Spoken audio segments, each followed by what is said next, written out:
రాష్ట్రాన్ని అప్పుల పాలు చేసిన జగన్ కు ఎన్నికల్లో ప్రజలు గుణపాఠం చెప్పారని జనసేన సీనియర్ నేత వంశీకృష్ణ శ్రీనివాస్ అన్నారు.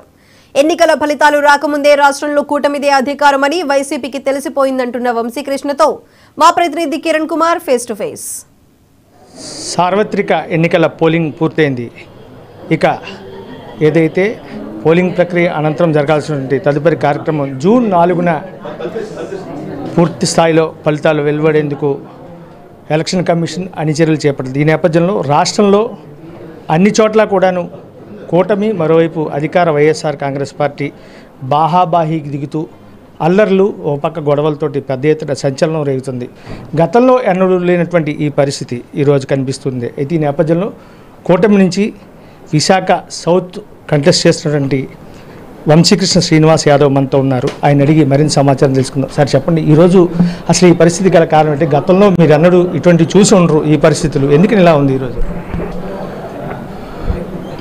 జగన్మోహన్ రెడ్డి గారు అవకాశం ఇవ్వమని చెప్పేసి పాదయాత్రలతో తన తెలివితేటలతో ఇంటింటి తిరిగి రిక్వెస్ట్ చేస్తే ప్రజలందరూ కూడా ఒక అవకాశం ఇవ్వడం జరిగింది. అయితే ఆయన ఇంటికి మాత్రం పరిమితమయ్యి ఈ రాష్ట్ర అభివృద్ధిని, ఈ రాష్ట్ర ప్రజల యొక్క సంక్షేమాన్ని పక్కన పెట్టి ఏదో నేను ఇంట్లో కూర్చొని పరిపాలన చేస్తే సరిపోద్ది, నేను ఒక మోనార్క్ని, నేనేం చెప్తే జరుగుద్దన్న విధంగా ప్రవర్తించారు. ఇవాళ ఎంప్లాయీస్ కానీ, బిజినెస్ పీపుల్ కానీ, ఏ ఒక్క సామాజిక వర్గం కానీ ఏ ఒక్కరు కూడా హ్యాపీగా లేరు. ఈ రాష్ట్రంలో ఒక అనిశ్చిత పరిస్థితి ఏర్పడింది కాబట్టి ఇలాంటి పరిస్థితులు ఇవాళ వచ్చాయి. ఎప్పుడు లేనంత వ్యతిరేకత ఎప్పుడు కూడా మన గతంలో ఏ గవర్నమెంట్లో ఉన్నప్పుడు ఏ పార్టీ మీద కూడా ఇంత వ్యతిరేకత లేదు.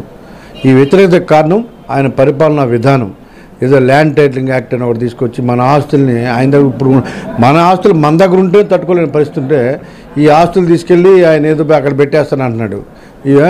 ఇవాళ అప్పులు తప్ప ఈ రాష్ట్రంలో ఉన్న గవర్నమెంట్ ఆస్తులన్నీ కూడా బ్యాంకులకో లేకపోతే ప్రైవేట్ ఆస్తులకో ఎవరికొరికి ఇచ్చేసి వాళ్ళు అప్పులు తీసుకురావడం, పంచడం, అప్పులు తీసుకురావడం, పంచడం. ఎన్ని అప్పులు తీసుకొచ్చి ఎలా పంచుతారు? ఇన్కమ్ సోర్స్ని మనం పెంచుకోవాలి. మన సోర్స్ని పెంచుకొని ఇక్కడ అభివృద్ధిని ఆంక్షిస్తే పెద్ద పెద్ద ఇండస్ట్రీస్ వస్తాయి, పెద్ద పెద్ద ఐటీ కంపెనీలు వస్తాయి. వాటి ద్వారా వచ్చే ఇన్కమ్తో మనం ఇవాళ ఇక్కడ ఎంప్లాయ్మెంట్ జనరేట్ చేయొచ్చు, మన రాష్ట్రాన్ని అభివృద్ధి చేసుకోవచ్చు.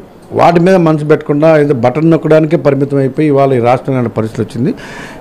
ఎలక్షన్ ఆయన ఏదో చెప్తా ఉన్నాను నేను కబుర్లు, ఇంకా ఇన్వాల్వ్ ఏదని చెప్తున్నట్టుగా వన్ సైడ్ ఎలక్షన్ జరిగింది. ఎవరు ఊహించిన విధంగా 140 to 150 సీట్స్ ఇవాళ ఉమ్మడి అభ్యర్థులు గెలబోతూ ఉన్నారు. ఈ రాష్ట్రాన్ని సంక్షేమ దారిలో నడిపించడానికి అటు చంద్రబాబు నాయుడు గారు, ఇటు పవన్ కళ్యాణ్ గారు, అటు మోడీ గారు వాళ్ళ మీద నమ్మకంతో ఇవాళ ప్రజలు వన్ సైడ్గా ఓటు రూపంలో ఎక్కడైతే ఉమ్మడి అభ్యర్థులు ఉన్నారో ఆ బట్టలు కూడా పనిచేయకుండా విధంగా కొట్టేశారు.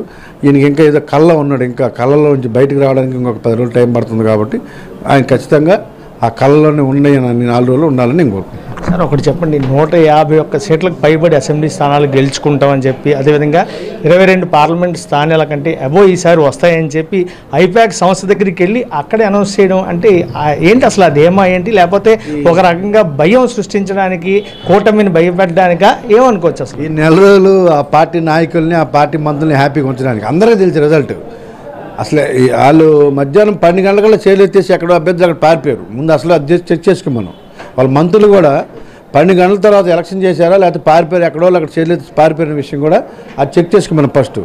రాష్ట్రంలో ఉన్న ప్రతి ఒక్క అభ్యర్థి కూడా వైఎస్ఆర్ కాంగ్రెస్ పార్టీ అభ్యర్థి 1 గంట 12 నుంచి 1 గంట మధ్యలో చేలెత్తి ఇంకెందుకు మనం చేసిన లాభం లేదని చెప్పేసి ఇళ్ళకి వెళ్ళిపోయారు. టెంట్లు కూడా బీకేశారు. ముందు అది తెలుసుకుని గెలిచేదాకా పక్కన పెడితే 12 గంటలుగా టెంట్లు బీకేశారు. మొత్తం మంత్రులతో సహా 12 టెంట్లు బీకేశారు. ఫస్ట్ అదొక చెక్ చేసుకోమనండి, ఎందుకు బీకారో. మీరు ఇచ్చిన డబ్బులు కూడా ఎవరు పంచలేదు. మీరు ఎవరికి 20 కోట్లు ఎంత ఇచ్చారు, ఓ 10 ఎంత పెట్టి మీరు సర్టిఫికేట్ ఎలా ఓడిపోయేదానికి ఎందుకని చెప్పేసి సేజ్ చేసిన విషయాన్ని ముందు అది చెక్ చేసుకోండి మీరు. ఆ పీకే టీమా ఏదో ఐపాక్ ఏదో ఉంది కదా, వాళ్ళు ఏం పీకుతారో తెలియదు, కానీ ఎక్కడైతే మీ వాళ్ళు పీకడం మానేసి వెళ్ళి తీసారనే విషయం కూడా చెక్ చేసుకోమనండి. Thank you sir. ఇది ప్రస్తుతం మనం చూసుకున్నట్టయితే ఏదైతే ఖచ్చితంగా రాష్ట్రంలో కూటమి అధికారంలోకి వస్తుందని చెప్పి 142 నుంచి 150 స్థానాలు ఖచ్చితంగా కైవసం చేసుకుంటామని చెప్పి కేవలం ముఖ్యమంత్రి జగన్మోహన్ రెడ్డి ఒక్క ఛాన్స్ అంటూ ప్రజల్ని నానా ఇబ్బందులకు గురి చేసి కేవలం బటన్ నొక్కడానికే పరిమితమైనటువంటి జగన్మోహన్ రెడ్డికి రాబోయే రోజుల్లో ఫలితాలే స్పష్టం చేస్తాయని చెప్పి వంశీకృష్ణ శ్రీనివాస్ యాదవ్ చెప్తున్న పరిస్థితి. కెమెరామెన్ రాజ్తో కిరణ్ కుమార్, 99 టీవీ వైజాగ్.